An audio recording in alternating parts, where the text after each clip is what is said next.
अगर आप अपनी बच्चियों को फ्रीडम दोगे तो मैं गारंटी लेती हूँ इस चीज़ की, लड़कियां कभी गलत नहीं करेंगी। अगर आप उनको फ्रीडम नहीं दोगे तो उन्हें लगेगा कि ये चीज़ ऐसा क्या है जो हम नहीं कर पा रहे हैं, और शादी के बाद तो आपको लग रहा है कि शादी के बाद ये कर लेगी वो कर लेगी, और शादी के बाद होता कुछ नहीं है। ट्रैवल करते टाइम आप गवर्नमेंट बसेस का यूज़ करें और ऑटो वगैरह का यूज़ थोड़ा कम करें, बट अगर मजबूरी हो तो आप कर लें, लेकिन फिर वही है कि आप नंबर वगैरह ले लें। लड़कियों की जो सिक्स सेंस है ना, वो बहुत ज़्यादा स्ट्रांग होती है। आपके साथ कुछ गलत होने वाला है, आपकी सिक्स सेंस आपको कुछ भले ही कुछ मिनट या कुछ सेकंड पहले या कभी कभी कुछ टाइम पहले बता देती है। आपको पता है कि आप सेफ्टी पिन चुभाने वाले, सामने वाले को नहीं पता कि उसको क्या होने वाला है। आपने चुभाया, उसको एकदम से पिंच करके पेन होगा, पेन में चिल्लाएगा, तो जो भी सपोज कीजिए आपका हाथ पकड़ रखा है और आपने पेन चुभा दी है, तो वो हाथ छोड़ देगा। आपको सिर्फ यही चाहिए कि वो मेरा हाथ छोड़ दे, मैं भाग जाऊं। इंडियन पीटना शुरू कर दे, बाद में देखते हैं इसका कसूर क्या था और क्या नहीं था। डायल 112 इमरजेंसी नंबर है। आपके साथ कुछ भी हो रहा है, कुछ भी आपको लग रहा है कि ये अनसेफ हो सकता है, या यहाँ पे ये मुझे देख रहा है, या हो सकता है यहाँ पे, या किसी का लड़ाई झगड़ा हो रहा है, या कुछ भी आपको लगा कि ये चीज़ हो रही है, आप इन्फॉर्म कर सकते हैं। Police with in 5 to 10 minutes, maximum 10 minutes है, मैक्सिमम आई गेस 8 मिनट्स है, तो पुलिस आपके पास पहुंच जाएगी, आप जहां पर भी हो। देखिए, सबसे पहले तो आजकल ना जो जितना भी क्राइम बढ़ रहा है वो एक तो इंस्टाग्राम के ऊपर बढ़ रहा है। हमारे यहाँ पे आजकल नेट इतना फ्री काइंड ऑफ, मैं तो कहूँगी कि फ्री है। कई बार हम एक एज के बाद लोगों को, बच्चों को लगता है कि सिगरेट पीना और ये ड्रिंक करना और ये सब करना स्वैग है। और ज़्यादा देखिए क्या होता है कि हमारी जो सोसाइटी है उसमें हम लड़कियों से पूछते हैं, 7 बज गए, 6 बज गए, अंधेरा हो गया, बेटियां कहाँ रह गई। आपने कभी लड़कों से पूछा 6 बज गए, अंधेरा हो गया, तू कहाँ था भाई? इससे बच्चा फिर क्या करेगा, वो जो टाइम उसके 1 घंटा है ना, जो वो चाहता है कि कोई सुने मेरी बात, वो बच्चा कहीं और अपना टाइम देखना स्टार्ट कर देगा, और उसमें वो सामने वाला जिसको टाइम दे रहा है वो क्या पता कब यूज कर ले, कुछ नहीं पता, यू नेवर नो।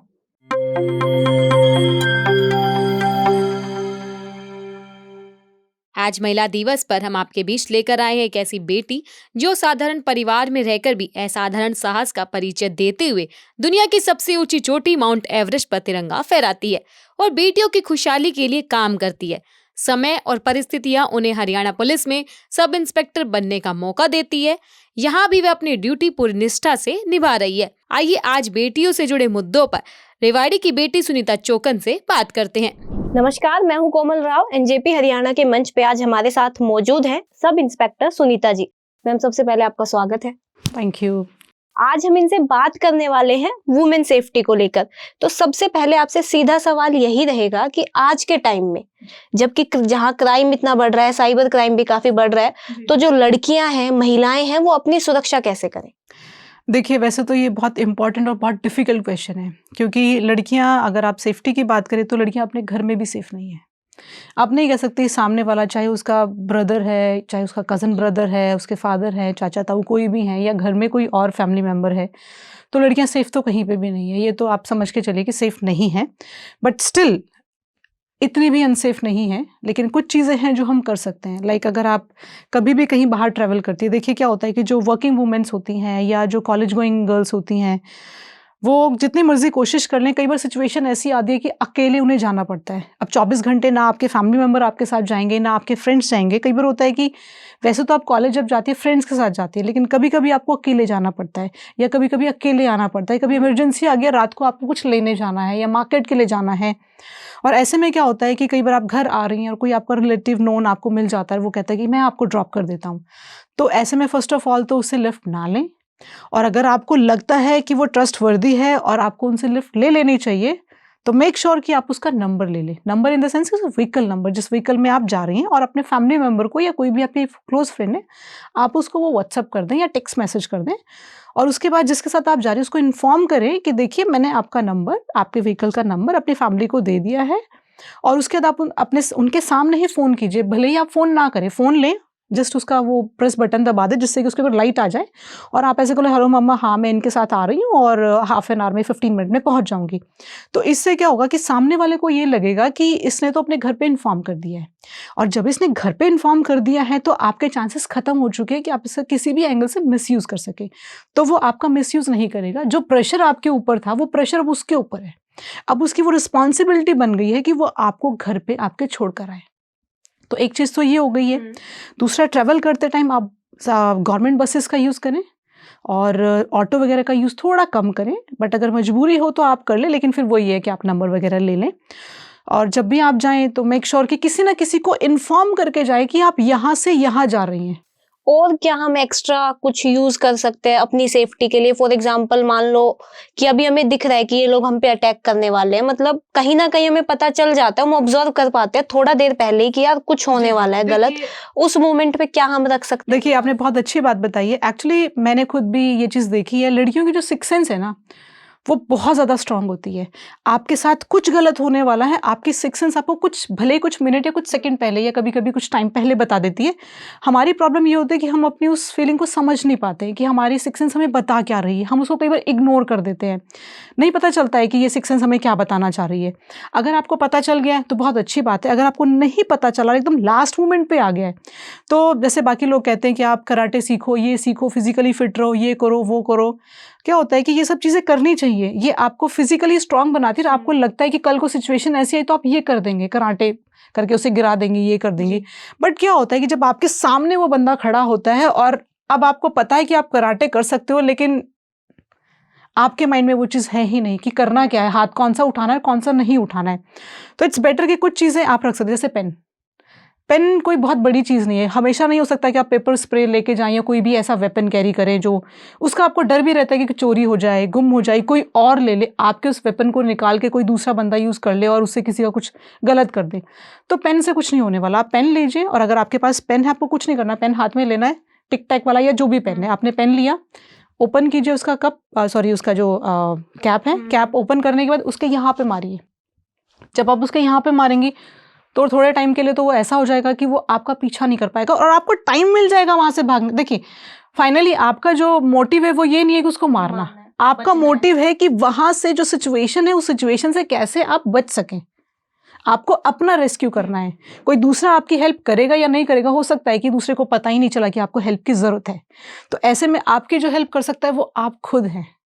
तो ऐसे में आप पेन का यूज़ कर सकते हैं, आप सेफ्टी पिन का यूज़ कर सकते हैं कि सेफ्टी पिन लगा दो, उसको तेज से चबाओ। सबसे पहले अगर आपको लगता है तो आप तेज से चिल्लाओ। चिल्लाने से क्या होगा कि आसपास के लोगों को पता चल जाएगा कि कुछ गलत है, तो लोग इकट्ठे हो जाएंगे और जब इकट्ठे हो गए तो सामने वाला उसका मिसयूज़ नहीं कर पाएगा। अगर आपको ऐसा लग रहा है कि हमेशा नहीं होता है कि आप ऐसे बीच मार्केट के अंदर से जा रहे हो, और बीच मार्केट में लोग इन जनरल ऐसा करते भी नहीं है। आप किसी सुनसान जगह में जा रहे हो, अकेले जा रहे हो, कोई इमरजेंसी है, कोई मेडिसिन लेने जाना या कुछ भी, रात को चलना पड़ गया, या कभी ऐसी जगह में चले गए जो सुनसान है और आपकी कोई हेल्प नहीं कर सकता वहाँ, और आसपास भी कोई नहीं कि आप किसी से हेल्प ले लें, क्योंकि हमें लगता है कि कोई ना कोई हेल्प कर देगा। लेकिन जहाँ आपको लगता है कोई हेल्प नहीं कर सकता क्योंकि वहाँ कोई है नहीं, तो वहाँ आप सेफ्टी पिन चुबा सकते हो आपसे। उससे क्या, जैसे सेफ्टी पिन जैसे उसको चुभेगी तो वो चीखेगा, दर्द होगा तो वो चीखेगा। बाय द टाइम वो अपने आप को नॉर्मल करेगा तब तक आप भाग जाओगे, क्योंकि आपको पता है कि आप सेफ्टी पिन चुभाने वाले, सामने वाले को नहीं पता उसको क्या होने वाला है। आपने चुभाया, उसको एकदम से पिंच करके पेन होगा, पेन में चिल्लाएगा, तो जो भी, सपोज कीजिए आपका हाथ पकड़ रखा है और आपने पेन चुभा दी है, तो वो हाथ छोड़ देगा। आपको सिर्फ यही चाहिए कि वो मेरा हाथ छोड़ दे, मैं भाग जाऊं। अगर आपको किसी ने हक कर लिया या पकड़ लिया टाइट से, आप कुछ नहीं कर पा रहे हो, लेकिन अगर आपने सेफ्टी पिन जाती तो वो हटा लेगा हाथ। आपको सिर्फ इतना ही चाहिए, किसी तरह आप उसे चंगुल से बाहर निकल जाए, उसने पकड़ रखा उससे आप छूट जाएं, उसके बाद भाग जाइए। जो मेरा अगला क्वेश्चन है, और उसके बाद आपको ये सोचना है कि आपके पीछे एक पागल कुत्ता पड़ चुका है, वो काटेगा। जितनी तेज आप भाग सकते हो भागो और चीखते हुए भागो, सो दैट कि जहां पे भी कोई नजर आए आपकी हेल्प करने आ जाए। जो मेरा अगला सवाल है उससे जितनी भी लड़कियां या महिलाएं सुन रही होंगी वो डायरेक्ट कनेक्ट कर पाएंगी। हमेशा ऐसा नहीं होता है कि कोई आप पे आके अटैक करे या आपको छुए। कई बार ऐसा होता है, पब्लिक प्लेस हो, पब्लिक ट्रांसपोर्ट हो, एक बंदा बहुत दूर खड़ा है, आप यहाँ हो, वो ऐसे स्कैन करता है आपको कि आप उस मोमेंट पे बहुत ज्यादा अनकंफर्टेबल हो जाते हो, आपको नहीं समझ में आता मैं क्या करूं या क्या ना करूं। और वो चीज ऐसी होती है ना कि आपको खुद भी कंफर्म नहीं होता कि यार वो बंदा सही भी है या गलत भी है।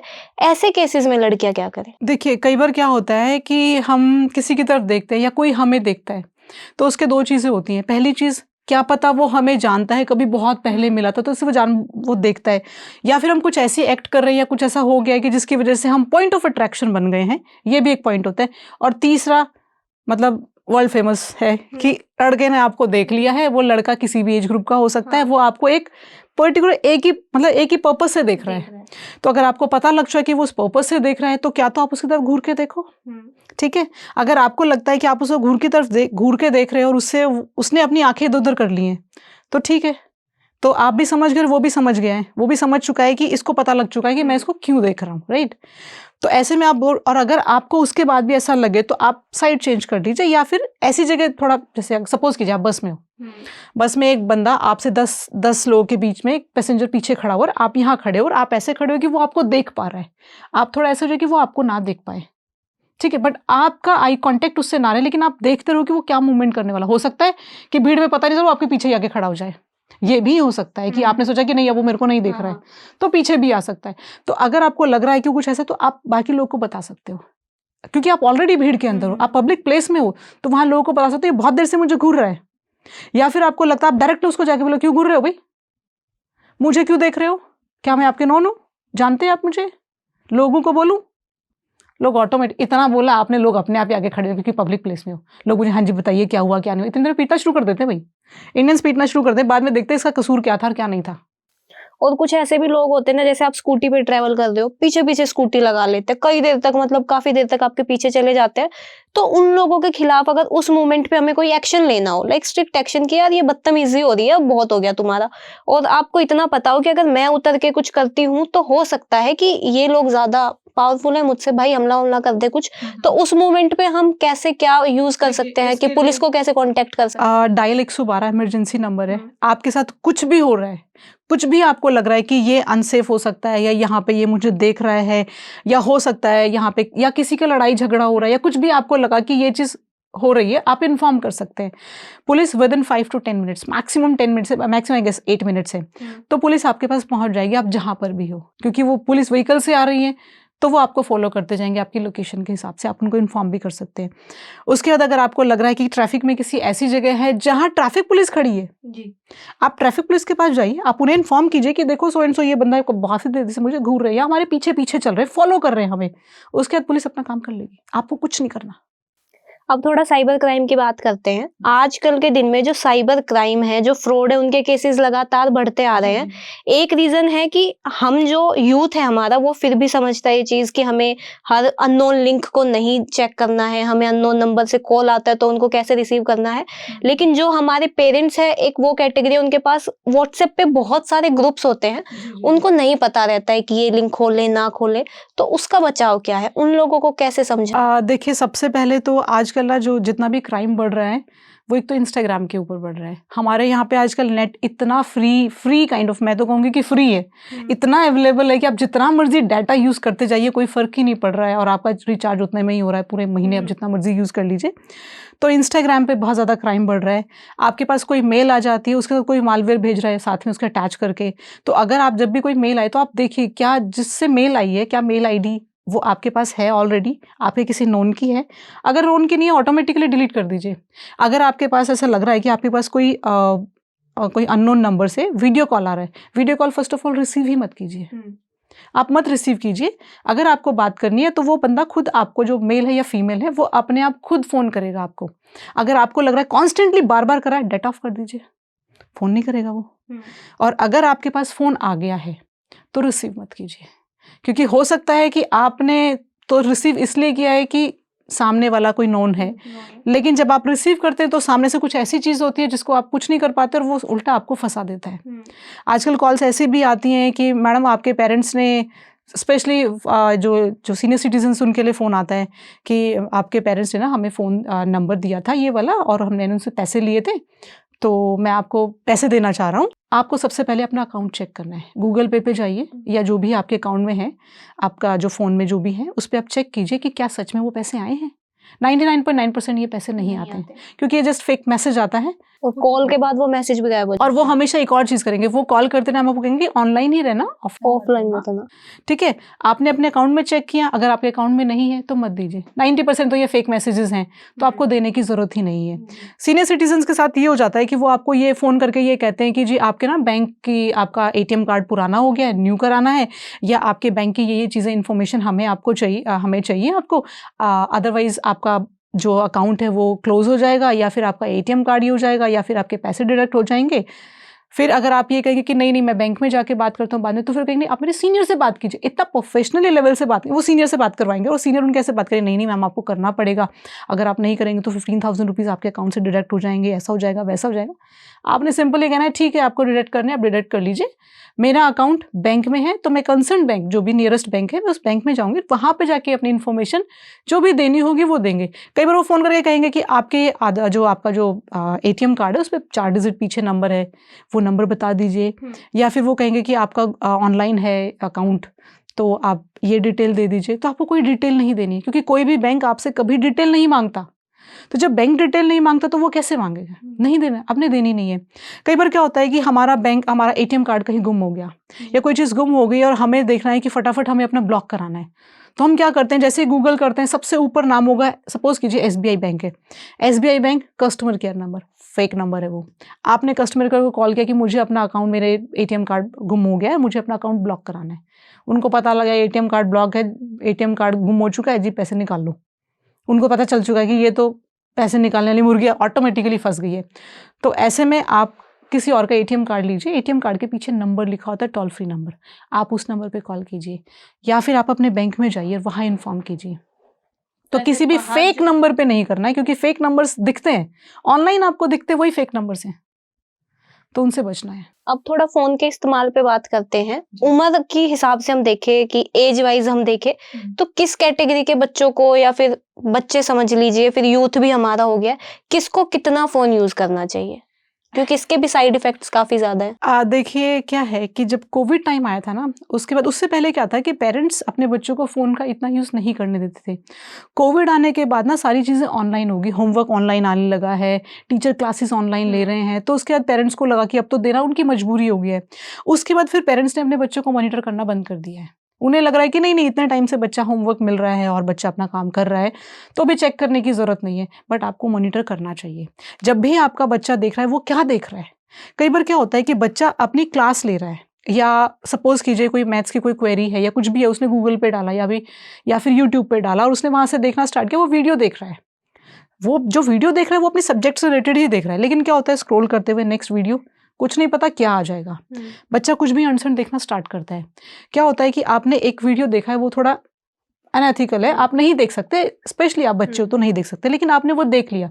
अब जो उसके बाद जो नेक्स्ट वीडियो आएगी वो उससे एक लेवल अप जाएगी। अभी आपने सिर्फ A सीखा था, अब आप C और वो Z तक लेके जाएगी। और जब बच्चा ये सब चीज़ देखता है तो फिर बच्चे को ये नहीं पता कि ये चीज़ करनी चाहिए या नहीं करनी चाहिए। उन्हें लगता है कि ये सब कर रहे हैं, मतलब फेसबुक पे और गूगल पे इतना दिखा रहे हैं ये चीज़, मतलब ईजिली आप यूट्यूब पे अवेलेबल है, तो हमें भी ट्राई करके देखना चाहिए। तो बच्चे इस चीज़ का शिकार भी बहुत हो जाते हैं, क्योंकि बच्चे छोटे हैं, उन्हें नहीं पता। और बच्चे ने, अगर मैं यूथ की भी बात करूँ तो यूथ भी क्या होता है कि हमारे जो सेक्स एजुकेशन हमारे सिस्टम में है ही नहीं, मतलब हमारे कल्चर में इतनी नहीं दी जाती है, तो बच्चे ना वहीं से इन्फॉर्मेशन लेते हैं, कोशिश करते हैं कि वहाँ से ली जाए। अब वो इन्फॉर्मेशन लेते लेते वो इतना उस चीज़ के अंदर इतना घुल जाते हैं, इतना उसके अंदर डीप में चले जाते हैं कि वो कुछ ज़्यादा ही लेने लग जाते हैं। वो इतना देखते हैं कि सामने फिर उनको कोई भी लेडी नज़र आए तो वो उसको स्कैन करते हैं उसी एंगल से। तो हमारा माइंड जो है ना वो उस तरफ चला जाता है, ना चाहते हुए भी। जो आजकल का यूथ है हमारा, ये सिर्फ लड़कियों के लिए नहीं है, लड़कों के लिए भी हम कह सकते हैं, सेम, हाँ जी, दोनों। वो कैसे अवेयर रहे कि ये चीजें सही हैं, ये चीजें गलत हैं, क्योंकि यूथ वाली एक एज ऐसी होती है जिसमें आपकी फीलिंग्स आपके कंट्रोल में नहीं होती हैं। सबसे एज ही ऐसी होती है। आप लोगों को कई बार पता होता है कि यार ये चीज, लाइक अगर हम नशे की बात कर ले, कुछ बच्चों को पता होता है यार ये ड्रिंक करना अच्छी बात नहीं है, बट स्टिल उनके आसपास का माहौल ऐसा होता है कि उनको लगता है यार एक बार ट्राई करने में क्या ही जाता है, एक बार पीनी। शादी ब्याह फंक्शंस में जाते हैं, वहाँ एक सिप लेके, वो लोग ऐसा क्या करें कि उन लोगों का माइंड इतना स्ट्रांग रहे कि पहला वो किसी की बातों में ना आए, इन्फ्लुएंस ना हो, कि उनकी खुद की पर्सनैलिटी ऐसे रहे कि यार मेरे लिए ये चीज ना का मतलब ना है। देखिए ये बहुत मुश्किल है। हर किसी को अपनी लिमिट, मुझे लगता है कि हर किसी को ना अपने लिए एक लिमिट रखनी पड़ेगी कि इस चीज़ में मेरी ये लिमिट और इस चीज़ में मेरी ये लिमिट है। कई बार हम एक एज के बाद लोगों को, बच्चों को लगता है कि सिगरेट पीना और ये ड्रिंक करना और ये सब करना स्वैग है। अगर आपने ये नहीं किया या आपकी गर्लफ्रेंड नहीं है तो मतलब लोग आपको ऐसे देखेंगे, हाँ गर्लफ्रेंड नहीं है, हाँ ड्रिंक नहीं करता, हाँ स्मोक नहीं, छल्ले नहीं बना, यार क्या किया तुमने जिंदगी में। तो ये चीज़ें मतलब एक, और फिर ये क्या होता है संगति के साथ होता है। ऐसा नहीं है कि अपने आप सीख गया है कि एनवायरनमेंट का फर्क होता है। एनवायरनमेंट का फर्क पड़ता है। आपके एक फ्रेंड ने स्मोकिंग स्टार्ट की, वो सबको सिखाएगा, फिर वो चेन स्मोकर्स बन जाते हैं। एक फ्रेंड आपको ड्रिंक करना सिखाएगा, आपको वॉमिट होगी, प्यूकिश फील करेंगे, उसके बाद फिर 2 दिन बाद फिर वो कहेगा नहीं नहीं ट्राई मार यार, तू तो मर्द ही नहीं है। फिर वो ट्राई मारेंगे, फिर ट्राई मारते मारते उन्हें लगा कि यस यही तो है जिंदगी, यही तो है ज़िंदगी। लेकिन ऐसे में पेरेंट्स को भी देखना चाहिए, और बहुत मुश्किल है ये बच्चों को ये चीज़ बताना कि ये चीज़ गलत है, ये चीज़ सही है। इसके लिए सिर्फ बच्चे मतलब पेरेंट्स को ये देखना चाहिए कि वो किस संगति किसकी है, मतलब उसके फ्रेंड्स कैसे कैसे हैं। और ज़्यादा देखिए क्या होता है कि हमारी जो सोसाइटी है उसमें हम लड़कियों से पूछते हैं 7 बज गए, 6 बज गए, अंधेरा हो गया, बेटियाँ कहाँ रह गई। आपने कभी लड़कों से पूछा 6 बज गए, अंधेरा हो गया, तू कहाँ था भाई? आप उनसे क्यों नहीं पूछते कि रात को 8 बजे कौन सा टाइम है घर आने का, 10 बज रहे हैं, 12 बज रहे, कौन सा टाइम है, क्या कर रहे थे? स्कूल का बच्चा बताइए 8 बजे घर आ रहा है, क्या मतलब बनता है? क्या करने गए थे, ऐसा क्या था जो 8 बजे कर रहे हैं आप? हाँ, ग्रुप क्लासेस के लिए गए हैं, स्टडीज करने गए हैं तो ठीक है। आप देखिए क्या बच्चा आपका सच में ग्रुप क्लासेस के लिए गया है या कहीं और ड्रिंक करने गया है, क्योंकि सुबह तक तो वो नॉर्मल हो चुका होगा। तो ये चीज़ बीइंग ए पेरेंट्स आपको देखनी पड़ेंगी। अभी आपने एक बात बोली कि लड़कियों से पूछते हैं, लड़कों से नहीं पूछते। उसी पे मेरा सवाल है कि हमारे यहाँ पे अब ऐसा हो चुका है कि लड़कियां पढ़ी लिखी हैं, जॉब भी कर लेती हैं, लाइक वो उतना नहीं रहा कि पढ़ी लिखी नहीं है, लेकिन फिर भी है तो ये वही ना कि मेल डोमिनेटिंग समाज है हमारा, अभी भी इस चीज से हम नकार नहीं सकते। शादी के बाद ऑटोमेटिकली लड़कियों का ऐसा हो जाता है कि मैक्सिमम लड़कियों के साथ कि या तो जॉब या परिवार, पहले परिवार होना चाहिए, उसके बाद आपकी जॉब होनी चाहिए। इस केसेस में काफी कॉन्फ्लिक्ट भी होते हैं, कुछ बातें डिवोर्स तक भी चली जाती है। आपने काफी कुछ ऐसे केस देखे होंगे, तो इन सब पे आप महिलाओं को क्या कहना चाहेंगे? देखिए महिलाओं का, देखिए जो आज मैं देख रही हूँ मेरे पास जो केसेस आते हैं डोमेस्टिक वायलेंस के, उसमें कुछ में तो डोमेस्टिक वायलेंस होती है और कुछ में लड़कियां क्रिएट करती हैं। मैं ये नहीं कह रही जो क्रिएट कर रही है वो गलत है, वो भी अपनी जगह सही है, और जो एक्चुअल में जिनके साथ हुआ है वो भी सही है। बट जिनके साथ एक्चुअल में हुआ है वो कभी आती नहीं है, वो बहुत रेयर केस में होता है कि वो आती हैं। हमारी सोसाइटी ऐसी है, मेल डोमिनेट है, हम कुछ कर ही नहीं पा रहे उसमें। लड़कियों को पहले ही बोला जाता है, माँ मदर्स अपने घर में फैमिली में, आपने भी देखा होगा अपने घर में फैमिली में लेडीज जब आती हैं घर पे, लड़कियां जब आती हैं तो उनको बोला जाता है कि नहीं नहीं शादी के बाद तुम ये कर लेना, शादी के बाद तुम ये कर लेना, शादी से पहले नहीं, शादी से पहले नहीं। स्कूल में जा रही हो तो ठीक है, कॉलेज से स्कूल से आ गई हो, कॉलेज से आई हो तो आ गई हो, कॉलेज जब आप जॉब करने लगे तो फिर ठीक है, चलो आपके पास फ्रीडम है क्योंकि आप पैसे कमा रहे हो। उसमें भी कई बार पेरेंट्स रोका टोकी करते हैं कि अरे तुम्हारी जॉब तो 10 बजे की है, तुम 12 बजे कैसे आ रही हो, और ऐसी जॉब है तो रहने दो, जॉब है तो क्यों कर रही हो, रहने दो, हमें नहीं चाहिए तुम्हारे पैसे, तुम हमारे घर का बेटा थोड़ी जो तुम्हारे पैसे लेंगे, हम तो बेटी से पैसे नहीं लेंगे, हम तो बेटे से पैसे ले लेंगे, कोई जरूरत नहीं है, शादी के बाद तुम जॉब कर लेना। अरे भाई जब यहाँ पे लड़की जॉब नहीं कर पा रही तो शादी के बाद वो क्या कर लेगी? शादी होने के बाद आपको पता ही है नेक्स्ट 1-2 साल के अंदर बच्चा, उसके बाद तो फिर उसकी लाइफ 5 साल उस बच्चे के साथ, फिर नेक्स्ट बेबी में भी, उसके बाद फिर लाइफ दूसरी डायरेक्शन में चले जाती है। फिर आप चाह के भी वो चीज़ें नहीं कर सकते जो आप करना चाहते हैं। तो मुझे लगता है यहाँ पे पेरेंट्स को फुल फ्रीडम देनी चाहिए अपनी बेटियों को कि जो अभी शादी से पहले जो करना चाहती हो भाई कर लो। अगर आप अपनी बच्चियों को फ्रीडम दोगे तो मैं गारंटी लेती हूँ इस चीज़ की, लड़कियाँ कभी गलत नहीं करेंगी। अगर आप उनको फ्रीडम नहीं दोगे तो उन्हें लगेगा कि ये चीज़ ऐसा क्या है जो हम नहीं कर पा रहे हैं, और शादी के बाद तो आपको लग रहा है कि शादी के बाद ये कर लेगी वो कर लेगी, और शादी के बाद होता कुछ नहीं है।